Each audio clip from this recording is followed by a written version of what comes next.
Hey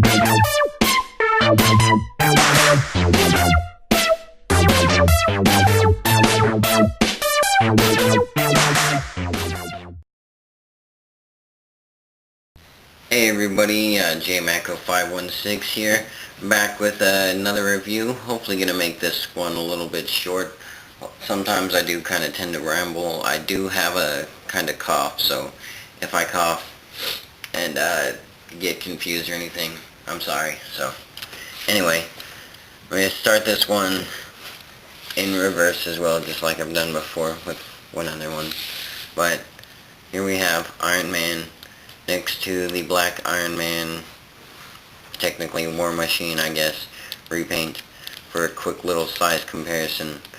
Iron Man here is quite a bit bigger than War Machine. If you notice, well, right there they look like they're about the same, but they're not the same. He's quite a bit taller, maybe he's like, well, not too much taller, just a little bit, but, yeah, you can see the difference a little bit better there.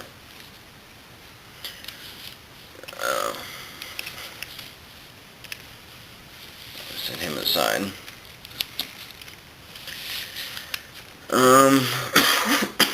Sorry. Overall, I do think that this is a pretty great figure. He does have great articulation in the knee there, and also the foot for transformation is the same on both sides. It does swivel. It does also bend at the waist or hip, whatever that is, and then the waist here bends. His arms do go 360, kind of on like that ratchet type of joint.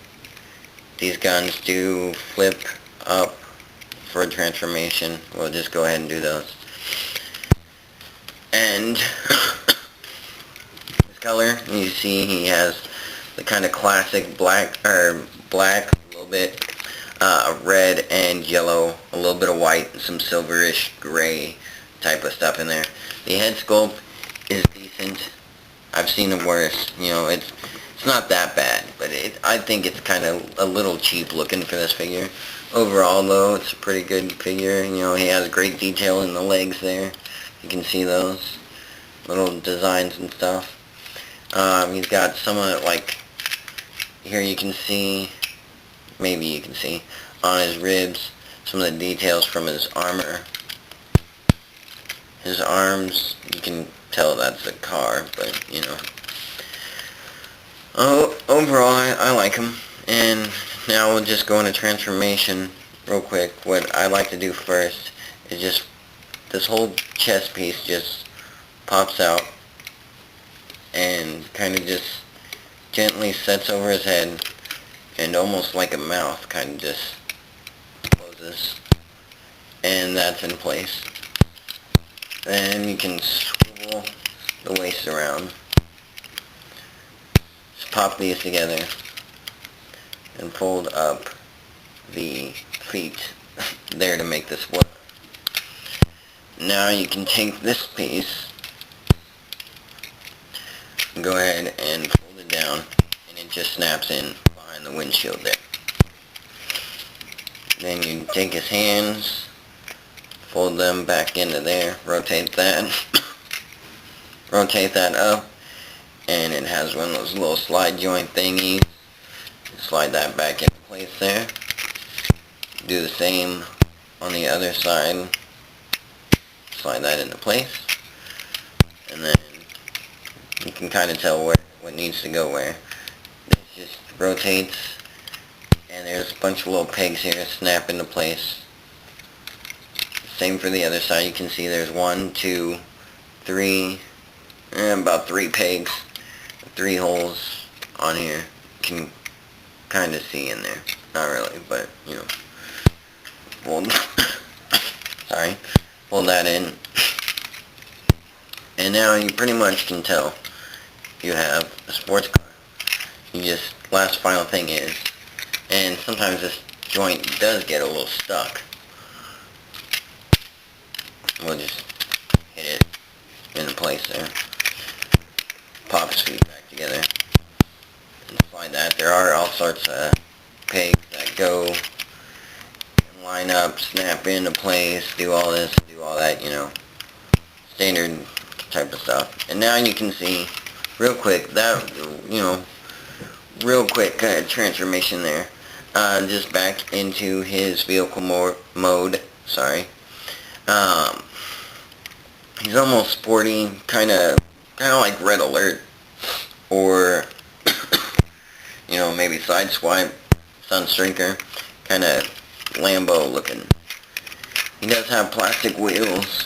They are black and red. He does roll pretty good. Let me drop this down. He rolls pretty good. You see his undercarriage here. Aside from this big huge gap, there's not much to show that this is indeed a robot. He does kind of have some, they're almost like vehicle type details, something you might see maybe underneath the vehicle. You know, other than that gap there, that's the only thing that kind of throws it off. But really doesn't look too bad underneath. It's kind of flat under there. There's some things are a little higher up, like these rib cage pieces here. But, you know, he does roll really good.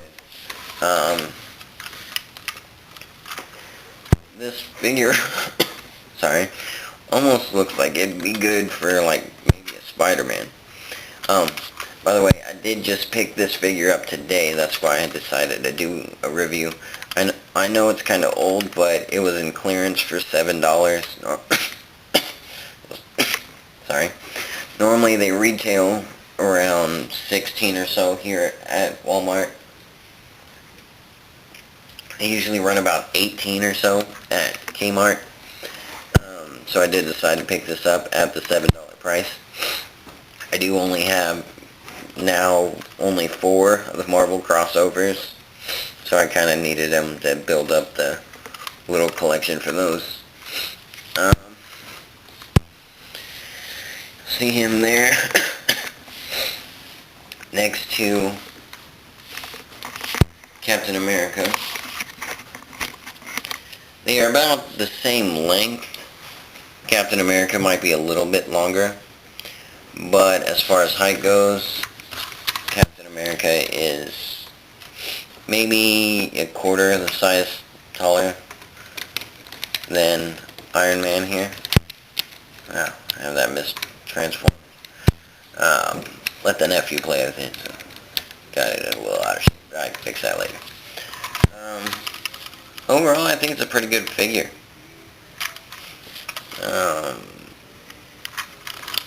Real quick look at the box. You see his car mode, the mech mode, talking about the cannons flipping out, Iron Man, his little bio data file thing, and the other figures to collect there, Marvel Universe, Hasbro, Marvel.com, all that fun stuff, and made in China, blah blah blah, a bunch of stuff that nobody ever reads. You see the front of the box kind of has this cool comic book classic look behind it. I think it's pretty cool. I did mess up the box a little, but it's no big deal. Anyway, thanks for watching this quick review. Hopefully it's not too long. The Marvel Universe, Transformers crossovers, Iron Man. Let me know what you think. Comments welcome, and subscribe. Check out my other reviews. Request some reviews. Do whatever. Let me know. Thanks.